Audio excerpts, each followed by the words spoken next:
Krishna. Basics of pronunciation part 2।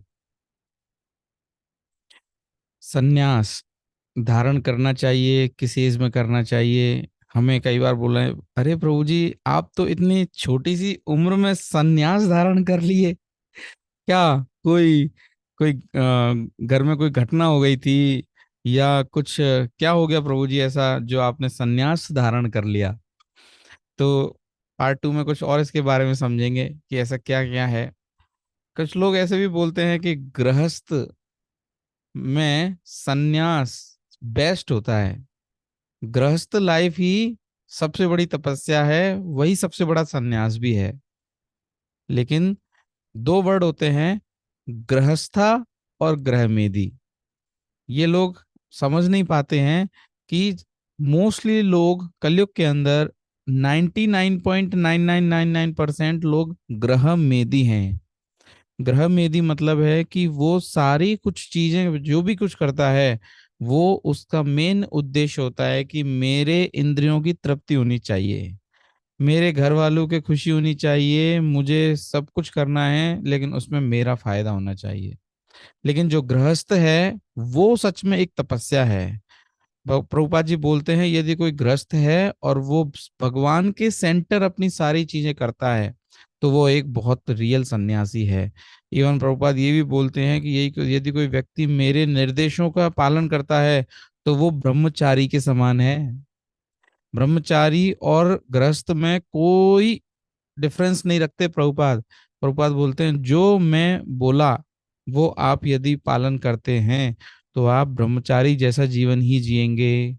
जैसे ब्रह्मचारी के जीवन में बहुत सारे इश्यूज खत्म हो जाते हैं, ऐसे ही गृहस्थ में रहते हुए भी आपके इश्यूज खत्म हो जाएंगे। इश्यूज मतलब हर दिन सो मेनी रिस्पॉन्सिबिलिटी, इतनी ज्यादा जिम्मेदारियां गृहस्थ लाइफ में होती हैं। तो लोग उसको तपस्या मानते हैं, डेफिनेटली तपस्या है, लेकिन कब? जब उसको आप सेंटर भगवान के सेंटर में रखते हुए करें। तो ब्रह्मचारी और सन्यासी में डिफरेंस है। वो ये डिफरेंस है कि ब्रह्मचारी एक प्रैक्टिस करते हैं कि कैसे अपने मन पे, अपने इंद्रियों पे, अपने सेंसेस पे कंट्रोल किया जाए, अपने जेनिटल पे कंट्रोल किया जाए।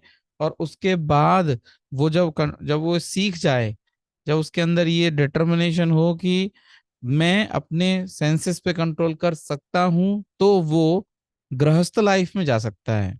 उसके बाद वानप्रस्थ में, और उसके बाद वो सन्यास में जा सकता है। सन्यास और गृहस्थ में बहुत डिफरेंस है। देखो चार तरह के सन्यासी रहते हैं। एक है कुटीचक, बहुदक, परिव्रजकाचार्य और परमहंसा। कुटीचक में क्या है कि एक व्यक्ति जब कुटिया बनाता है अपने घर से बाहर, और वो घर से अपने खाना पीना तो करता है लेकिन घर से और कोई कनेक्शन नहीं रखता। बहुधक वो है जो डोर टू डोर जाता है और अपने खाने पीने की भी व्यवस्था अपने घर से ना करते हुए कहीं से भी करता है। एक है जो परिव्रजकाचार्य होते हैं, जो हर जगह घूमते रहते हैं। आप देखिए जब हम प्रभुपाद का जब प्रणाम मंत्र बोलते हैं, नमाओ विष्णु, नमाओ विष्णुपाद परमहंस परिव्रजकाचार्य है, कि यहाँ से आया है। परमहंस, वो परमहंस भी हैं। परमहंस मतलब जो इस भौतिक जगत से कहीं से भी कनेक्टेड नहीं होते, कोई टच नहीं है उनका। उनका पूरा मन केवल और केवल भगवान के चरणों में संलग्न है। वो है परमहंसा। जैसे हंस होता है वो मिल्क और पानी में से मिल्क को निकाल सकता है, उसके अंदर वो ऐसे ही जो परमहंस जो आचार्य होते हैं वो इस भौतिक जगत में से और आध्यात्मिक जगत को ले लेते हैं। भौतिक जगत के आध्यात्मिक जगत के अंदर ही है भौतिक जगत, मिल्क के अंदर ही है पानी। तो लेकिन जो हंस है वो केवल मिल्क को कैप्चर करता है। ऐसे ही जो परमहंस हैं वो भौतिक जगत में रहते हुए भी वो कृष्णा के अबोर्ड में ही रहते हैं, वृंदावन धाम में ही रहते हैं। वो ये सोचते हैं कि मुझे यहाँ पर भगवान के शब्दों का प्रचार प्रसार करने, लोगों को भगवान का भक्त बनाने के लिए भेजा गया है। और परिव्रत जगत चाह रहे हैं वो सभी जगह घूमते हैं। तो इस तरह से हमें समझना है, ब्रह्मचारी तो एक स्टेज है जहाँ वो अपने मन पे कंट्रोल करने के लिए वो एक अवस्था में गया है। गुरु के पास जब भी कोई व्यक्ति जाता था तो वो ब्रह्मचारी कहलाता था। वो सेक्स लाइफ में इन्वॉल्व नहीं होगा, वो पूरा पठन पाठन यजन याजन में ही इन्वॉल्व होगा। उसके बाद गृहस्थ लाइफ में आते ही वो इन सब चीजों में इन्वॉल्व होगा।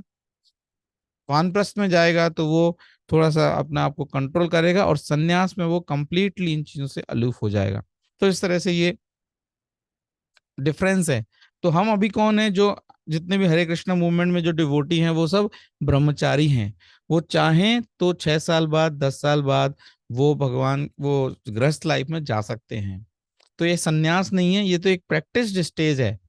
तो उसके बाद हम सन्यास, जैसे हमारे यहाँ पे एक सन्यासी हैं जिनका नाम है स्तोका कृष्ण महाराज। उन्होंने आज 40 साल के बाद ये डिक्लेयर किया कि मुझे अब सीधा ब्रह्मचारी से सन्यास धारण करने का है, मुझे गृहस्थ से वानप्रस्थ से जाने की आवश्यकता नहीं है। तो ऐसा बहुत कम किया जाता है, अदरवाइज ब्रह्मचारी से गृहस्थ, गृहस्थ से वानप्रस्थ, और उसके बाद सन्यास लिया जाता है। ठीक है। यस।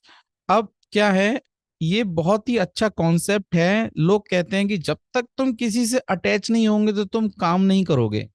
लेकिन भगवत गीता बोलती है तुम जितना डिटैच रहोगे उतना तुम अच्छे से काम कर सकते हो। जैसे एक डॉक्टर अपने घर के पेशेंट का कभी भी ऑपरेशन नहीं करता, वो अपने घर के लोगों का ऑपरेशन दूसरों से करवाता है। वैसे वो 1000 लोगों का ऑपरेशन कर लेगा, लेकिन अपने घर वालों का ऑपरेशन, क्योंकि वो उनसे अटैच है। यदि हमें किसी को सिखाना है और हम उससे बहुत ज्यादा अटैच है तो उसको हम उसको लाड़ प्यार में उसको बिगाड़ देते हैं। इसीलिए हमें डिटैच होना है, हमें समझना है कि हमें एक जिम्मेदारी दी गई है, चाहे वो बच्चा हो, चाहे पति हो, चाहे पत्नी हो, चाहे हमारे माता पिता हो, ये एक जिम्मेदारी है। भगवान ने इसकी जिम्मेदारी दी है और इसके लिए जो बेस्ट है हम करेंगे। लाड़ प्यार में बिगाड़ेंगे नहीं, उससे ज्यादा द्वेष में आके उससे दूर नहीं होंगे। जो हमें बता, इसी को बोलते हैं तदर्थम कर्म कौन्तेया, यज्ञार्थार्थ कर्मण नत्र लोकोयम कर्म बंधन है। यज्ञ जो भगवान ने वैदिक लिटरेचर्स में दिया गया है गृहस्थ लाइफ के लिए, वो हम करेंगे, चाहे वो अच्छा है चाहे बुरा है, बट हम उसको करने का प्रयास करेंगे। चाहे हमें अच्छा लगे, बुरा लगे, सही लगे, गलत लगे, लेकिन शास्त्रों में जो गृहस्थ लाइफ की डायरेक्शन दी गई है वो हम फॉलो करेंगे। तो हम डिटैच हैं। एक्चुअली में यदि कोई व्यक्ति डिटैच है, इसका मतलब कहीं ना कहीं वो अटैच है। डिटैचमेंट है तो अटैचमेंट है, दोनों एक दूसरे के साथ में है। यदि आप भौतिक जगत से अटैच होंगे तो कृष्णा से डिटैच होंगे, यदि आप कृष्णा से अटैच होंगे तो आप भौतिक जगत से डिटैच होंगे। अम्बरीश महाराज वैसे तो एक राजा थे, लेकिन वो भौतिक जगत में रहते हुए भी हमेशा हमेशा भगवान की सेवा में लगे रहते थे। तो उनका बहुत बड़ा ये दृष्टांत है कि अम्बरीश महाराज को दुर्वासा ऋषि एक छोटा सा श्राप दे दिए, तो उनके पीछे सुदर्शन चक्र लग गया। वो दुर्वासा मुनि पूरे संसार में घूम लिए, इवन बैकुंठ तक पहुंच गए। विष्णु ने बोला कि तुमने जिसको ऑफेंड किया है, अम्बरीश महाराज को के पास जाना होगा, उनसे प्रार्थना करनी होगी, उनके पैरों में पड़ना होगा, तभी जाके सुदर्शन चक्र तुमको छोड़ेगा। तो वो इतने बड़े भक्त थे कि उनको यदि किसी ने गलत नजरों से भी या कुछ गलत श्राप दिया तो सुदर्शन उनके पीछे प्रोटेक्शन के लिए लग गया। तो हम जितना अच्छे से भगवान की भक्ति करते हैं, जितना उनसे अटैच होते हैं, उतना ही हमारे अंदर डिटैचमेंट आ जाता है और सब चीजों से। अब कुछ लोग डरते हैं कि प्रभु जी डिटैचमेंट आ गया तो हम कैसे करेंगे। एक्चुअल में डिटैचमेंट होके ही हम अच्छे से करेंगे। अभ्यास योगेन तु कौन्तेया वैराग्यम, वैराग्यम च गृह्यते। भगवान को क्वेश्चन किया गया, अर्जुन पूछता है कि मैं ये मन को रोक नहीं सकता, मैं वायु को तो रोक सकता हूँ। भगवान ने बोला असंशयम, निश्चित रूप से आप सही बोल रहे हो, लेकिन आप यदि प्रैक्टिस करते हो और आप वैराग्य में रहते हो, तो डिटैच रहते हो, तो आप, इसका मतलब अटैच होना। कभी भी देखो, भागना नहीं है, हमें नेति नेति नहीं करना। खाना छोड़ दिया, सोना छोड़ दिया, कमाना छोड़ दिया, गाना छोड़ दिया, बोलना छोड़ दिया, ये सब छोड़ने का खेल नहीं है। ये है अटैच होने का। कहाँ? रियल लाइफ से, रियलिटी से, कृष्णा से, कृष्णा की कथाओं से, कृष्णा के काम से, उसमें अटैच होंगे। बाकी सब चीजें अपने आप, उनका वैल्यू तो रहेगा, लेकिन हम उनसे अटैच नहीं होंगे, क्योंकि अटैचमेंट तो एक ही जगह होता है, या तो कृष्णा से या कृष्णा की माया से। तो कृष्णा से अटैच हो जाइए, माया से डिटैच हो जाएंगे, और उसमें आपको बहुत फायदा है। अच्छा, ऐसे बहुत सारे एग्जाम्पल्स हैं जहाँ पता चलता है कि ये जो भारत है जो सन्यास का हब है, यहाँ पे तरह तरह के सन्यासी मिलते हैं। इतना जमावड़ा है कि आप जैसे कि समुंदर है ना, ऐसा है ये पूरा, जिसमें पता लगाना है कि क्या सही है क्या गलत है। प्रभुपाद के पास एक बार वो कुंभ मेले में अपने सारे फॉरेन डिसाइपल्स को लेकर आ गए। अब वहां पे देखा कि जितने भी लोग हैं, कोई बीड़ी, कोई चरस, कोई गांजा, कोई नंगा है, कोई कपड़े पहना है, कोई लंगोट पहना है, कोई कुछ कोई कुछ, बहुत तरीके के। अब जैसे ही उन्होंने देखा, उन्होंने पहली बार अपनी जिंदगी में देखा, क्योंकि उससे पहले तो उन्होंने प्रभुपाद जी को देखा था जो वैदिक लिटरेचर्स को एज इट इज फॉलो करते थे। लेकिन उन्होंने देखा कि कोई व्यक्ति चाय पी रहा है, कोई कॉफी पी रहा है, कोई सिगरेट पी रहा है, कोई दारू पी रहा है, कोई चरस पी रहा है, कोई गांजा पी रहा है, कोई बड़े बाल में, कोई छोटे बाल में, कोई नग्न अवस्था में, कोई लंगोट में है। वो प्रभुपाद के पास आए, बोले प्रभुपाद ये क्या हो रहा है, ये क्या है। प्रभुपाद ने बोला ये भारत है, और भारत में बहुत तरह के आपको लोग मिलेंगे, इसलिए आप अपनी भक्ति से ध्यान रखिए। और ऐसे इसलिए प्रभुपाद जी जो वृंदावन जी के वृंदावन के जो बाबा जी थे, उनसे भी थोड़ा सा प्रोटेक्शन के लिए रखते थे, क्योंकि आपको नहीं पता चलेगा कि कौन रियल बाबा जी है और कौन दिखावे वाला बाबा जी है। तो इसलिए अपने आप को प्रोटेक्शन में रखने के लिए जो मैं डायरेक्शन दूं उसको आप फॉलो करें। ऐसे ही प्रभुपाद के टम समय में जब प्रभुपाद जी बहुत छोटे थे, तो उनके घर में गौर मोहन डे उनके पिताजी थे, तो बहुत सारे सन्यासी आते थे। वो चाहे किसी भी लेवल के थे, कुछ भी थे, प्रभुपाद के पिताजी उनको खाना खिलाते थे। उनको बीड़ी चाहिए तो बीड़ी देते थे, सिगरेट चाहिए सिगरेट, चाय चाहिए चाय, कॉफी चाहिए कॉफी, और उनसे बोलते थे अच्छा यदि आप तृप्त हुए तो आप मेरे बेटे के लिए एक आशीर्वाद दे के जाओ कि ये बहुत बड़ा भक्त बने। तो प्रभुपाद जी ने बचपन से ही देखा था कि बहुत सारे तरह के सन्यासी हैं, और इसलिए उनका उन लोगों से मन भी उठ गया था कि मुझे नहीं सुनना समझना कभी भी। तो पहली बार वो 1922 में अपने गुरु महाराज भक्तिसिद्धांत सरस्वती महाराज से मिले, और उनको पता चला कि हाँ, ऐसे हजारों लाखों सन्यासियों में से भी एक ऐसा भी सन्यासी है जो वाकई में ही कृष्णा की भक्ति को आगे बढ़ाने के लिए बहुत ज्यादा प्रेरित है, बहुत ज्यादा इंथुजियास्टिक है। तो वहां से उनको दोबारा से ये लगने लगी, यस मुझे भी इस गुरु को, इस व्यक्ति को मुझे अपना गुरु मानना है और इनके निर्देशों का पालन करना है।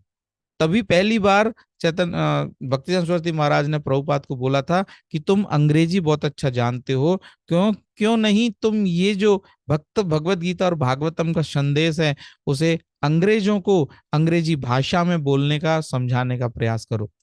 ये भी बोला जाता है सन्यासी के लिए, यदि वो मिथ्याचारी है, बोलता कुछ और करता कुछ है, उसका माइंड बहुत पेल्यूटेड है, गंदगी भरी हुई है, तो उससे ज्यादा, कहीं ज्यादा अच्छा है एक स्वीपर जो अपना काम कर रहा है।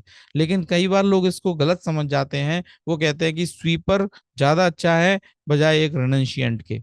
नहीं, यदि कोई व्यक्ति वाकई में ही रियंशियंट वैरागी है, अच्छे से भक्ता भगवान की भक्ति करता है, या वो तपस्या करता है, वाकई में वो बहुत अच्छा है, लेकिन यदि वो हाथी के दांत दिखाने के रखता है, तो फिर वो उससे ज्यादा, कहीं ज्यादा अच्छा एक व्यक्ति जो गली में झाड़ू मारता है, वो कहीं ज्यादा अच्छा है।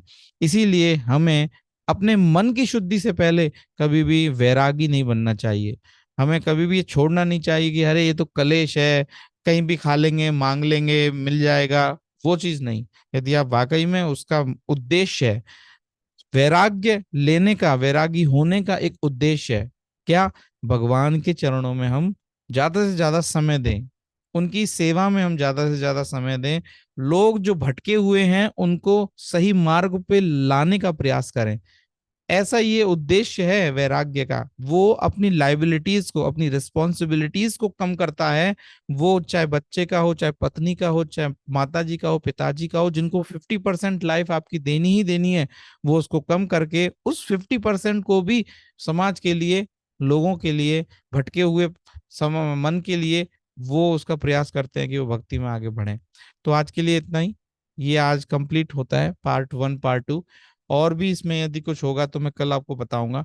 इसके अलावा आपका यदि कोई क्वेश्चन है, क्वेरी है, आप कुछ जानना चाहते हैं, पूछना चाहते हैं, तो मोस्ट वेलकम। हरे कृष्णा।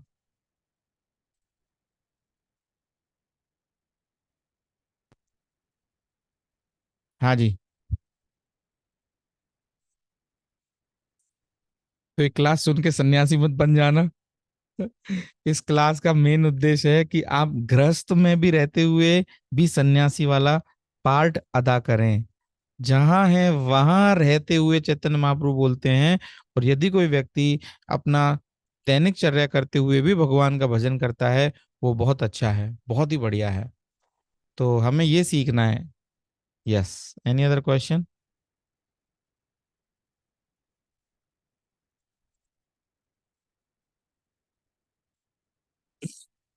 ओके।